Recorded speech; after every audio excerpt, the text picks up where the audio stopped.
Hey, coucou tout le monde, aujourd'hui on se retrouve dans une nouvelle vidéo et comme vous l'avez vu dans le titre, il va s'agir du book haul du mois de juin. Je sais pas si vous l'avez vu, mais si c'est pas le cas, je vous la mets dans le petit i juste ici. Mais au début du mois, j'avais tourné une vidéo où je vous présentais du coup mes achats du mois de juin. Il y avait 6 romans que j'avais choisis en fonction des sorties littéraires du mois. Là, j'ai quand même 12 livres à vous présenter, c'est pas mal. On va commencer par les 6 livres que j'avais déjà précommandés. Il y en a certains que j'ai déjà lus, enfin sur les 12, il y en a que 2 cette fois-ci que j'ai lus et ce sont les 2 mangas. Je dépense, je vous avais dit que j'allais pas être raisonnable. Je vous avais dit que 6 livres c'était pas possible, mais va falloir peut-être que je me freine. Et d'ailleurs je le dis ici sur YouTube car je l'ai dit sur Twitch d'ailleurs, si vous me suivez pas, il y a tous les liens en barre d'infos. Mais je vous le dis ici, entre le 15 juillet et le 15 août, je n'achète pas de livres. Donc la prochaine vidéo achat littéraire du mois de juillet que vous allez voir, je ne dois pas acheter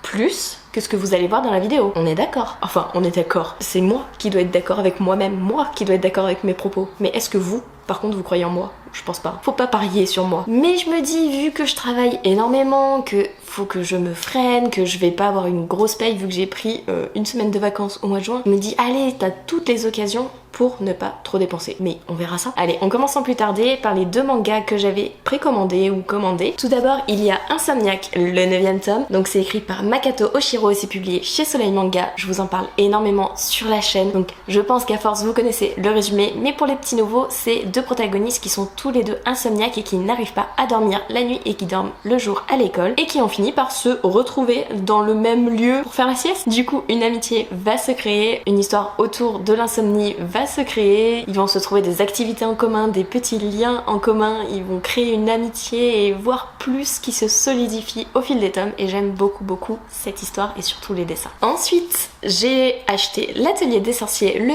11e tome, donc c'est écrit par Kamome Shirahama, c'est publié chez Pika et j'ai déjà lu ce 11e tome. Donc ici nous suivons 4 protagonistes qui ont des pouvoirs magiques, mais l'une d'entre elles l'a découvert tard en réalisant un sort qui a mal tourné contre sa mère et du coup elle s'en veut, sa mère est toujours en statue. Oui, elle a lancé un sort de statue sur sa mère et du coup elle essaye d'apprendre et essaye de faire en sorte de rompre ce sort. Mais va-t-elle y arriver? Il faut lire pour savoir. Ensuite, 3e livre qui était prévu dans les achats du mois de juin, il y a celui-ci, donc League of Liars de Astrid Scholt, je sais pas si je prononce bien, publié chez Casterman et du coup je vous lis un petit peu des petites phrases d'accroche. L'état, la pure idéaliste, Jay, l'escroc sarcastique, Eleonora, l'imprincesse déchue, Keder, l'apprenti avocat intransigeant. En gros, Keder veut faire condamner tous les utilisateurs illégaux de la magie extradimensionnelle et pour ce fait, il fait plusieurs petites enquêtes et tout. Et en gros, il va se rendre compte que sa sœur, donc c'est laquelle, l'état, fait partie de ceux qui ont été emprisonnés récemment pour utilisation de magie. Et il va se dire, mais ce n'est pas possible, pourquoi est-elle là? Est-ce que je défends vraiment la bonne cause? Et du coup, voilà, on va les suivre tous les 4 dans leur péripéties et j'ai hâte de me plonger dans l'histoire, ça a l'air d'être très addictif et j'adore la couverture. Ensuite, je m'étais précommandé Mystery of Thorn Manor, donc une édition grimoire de Margaret Rogerton et c'est publié chez Big Bang. Je n'ai toujours pas lu Sorcery of Thorn. Ça, c'est un petit complément, des petites nouvelles en plus pour retourner dans l'histoire principale de Sorcery of Thorn. Je peux pas vous résumer tous les livres, il y en a, je ne sais plus les résumer et comme vous le savez ou pas, je n'aime pas relire forcément les résumés, j'aime bien me faire mon propre avis comme ça dans le tas en partant à la découverte lors de ma lecture. Sachez juste que quand j'achète un livre, je le lis au moins une fois le résumé et que après si j'arrive à vous faire des résumés, c'est que je me souviens du résumé. Ensuite, j'avais précommandé Ces plaisirs violents de Chloé Kung, publié chez Sabra Anne. Dans cette magnifique version, je peux vous lire la phrase d'accroche: Roméo et Juliette dans la Chine tourmentée des années 1920. J'avais adoré le résumé, ça va être une petite histoire d'amour à la Roméo et Juliette, vous l'aurez compris. Vraiment j'adore l'objet livre, j'adore et je voulais pas passer à côté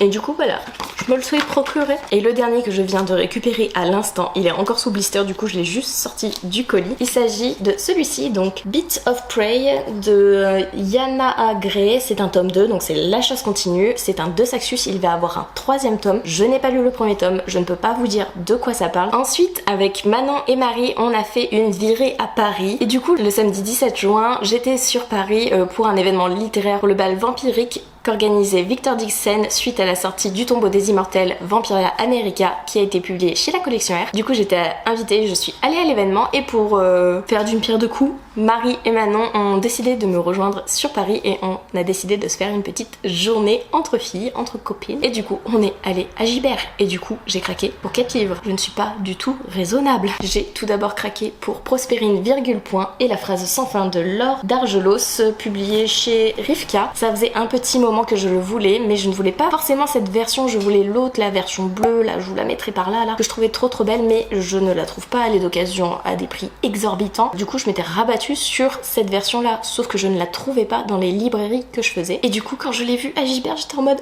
moi, à moi, pas touche, mon mien. Du coup voilà, je l'ai pris. Je ne sais pas du tout de quoi ça parle, je sais juste que j'adore l'intérieur du livre. Il est magnifique, magnifique, magnifique. Je vous montre des petits moments, des petits passages du texte, enfin du livre, mais c'est trop bien, c'est illustré, c'est pas écrit simplement en version livre normal. Je vais essayer de vous montrer une page. Là, vous voyez, il y a plein d'illustrations, d'effets dans les textes, je sais pas m'exprimer. Hein. Du coup voilà, j'adore le derrière aussi, je n'avais pas vu. Mais voilà, il a rejoint ma bibliothèque, mais ça, c'est un pur craquage. Vraiment, c'était pas un livre dont j'avais besoin là maintenant tout de suite. En fait un petit peu si, parce que il est rare à trouver et qu'il est en toc-toc.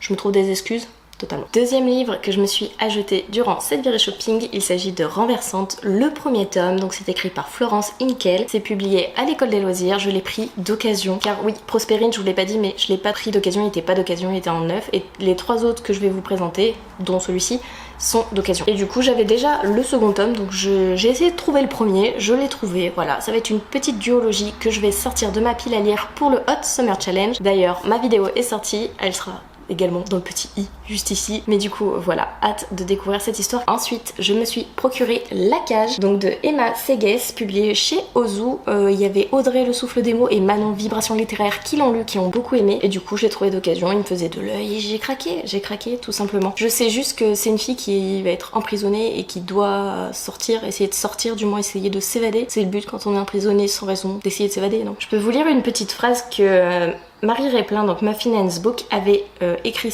à la suite de la lecture de La Cage. Un huis clos addictif aux personnages féminins forts et affirmés. N'ayez peur et entrez dans la cage. Voilà, hâte de le découvrir. Et le dernier livre que je me suis procuré à Gilbert, il s'agit de Le fracas et le silence de Cory Anderson, publié chez Pocket Jeunesse. Ça fait énormément de temps qu'il me fait de l'œil et j'ai enfin craqué. Il était d'occasion, je ne sais plus du tout de quoi ça parle, mais je sais que j'avais beaucoup aimé le résumé à l'époque. Un regard magnifique, intense et choquant sur le chaos, la survie, le destin et la trahison. Une lecture incontournable. Préparez-vous à être hanté et glacé jusqu'aux os par cette histoire exceptionnelle. School, librairie, journal. Voilà, hâte de me plonger dans cette histoire également, comme dans tous les livres que je vais vous présenter dans cette vidéo, techniquement parlant. Ensuite, celui-ci, ce n'est pas de ma faute. C'est ma maman qui a lu les 2 premiers tomes et qui s'est dit « Mais en fait, je peux pas attendre que tu achètes la suite, donc du coup, je vais te la jeter. » Il s'agit du 3e tome, donc Le lys de feu, le chaos du cœur de Jacqueline Besson, publié chez Rivka. Elle a beaucoup aimé les 2 premiers tomes, du coup, elle a voulu la suite, mais du coup, elle s'est dit « Eh ben mince, en fait, il y a un 4e tome qui n'est pas encore sorti. » D'ailleurs, j'ai vu aujourd'hui, à l'heure où je tourne cette vidéo, on est vendredi 30 juin, que les éditions Rivka vont montrer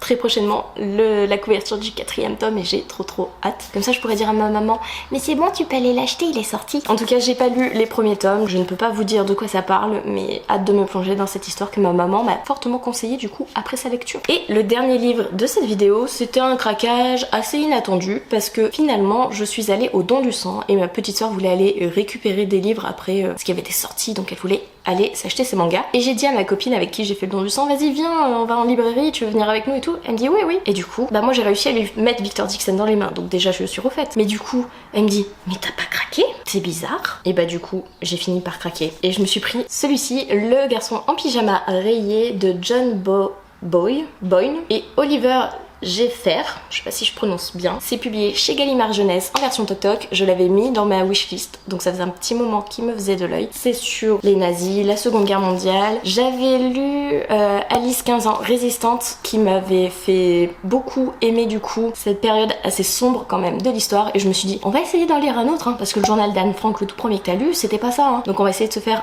un troisième avis, voir si, comment dire, si c'est bien expliqué, si c'est bien raconté, si c'est bien parlé, si voilà j'en apprends plus sur la Seconde Guerre mondiale avec les nazis. Donc voilà, on va se plonger dans cette histoire prochainement. Voilà, j'espère que cette vidéo vous aura plu. Comme quoi, quand je vous dis que je vais craquer pour plus de livres, c'est vraiment le cas. Il faut me croire, il faut arrêter d'avoir confiance en moi quand je dis l'inverse, que je ne vais pas en acheter. Faites vos pronostics pour juillet-août, mais je suis même pas convaincue de moi-même. En tout cas, si vous êtes resté jusqu'à la fin, n'hésitez pas à mettre un emoji pile de livres, comme on le fait pour chaque book haul. Et sur ce, je vous laisse, je vous fais des bisous et je vous dis à une prochaine vidéo. Bye!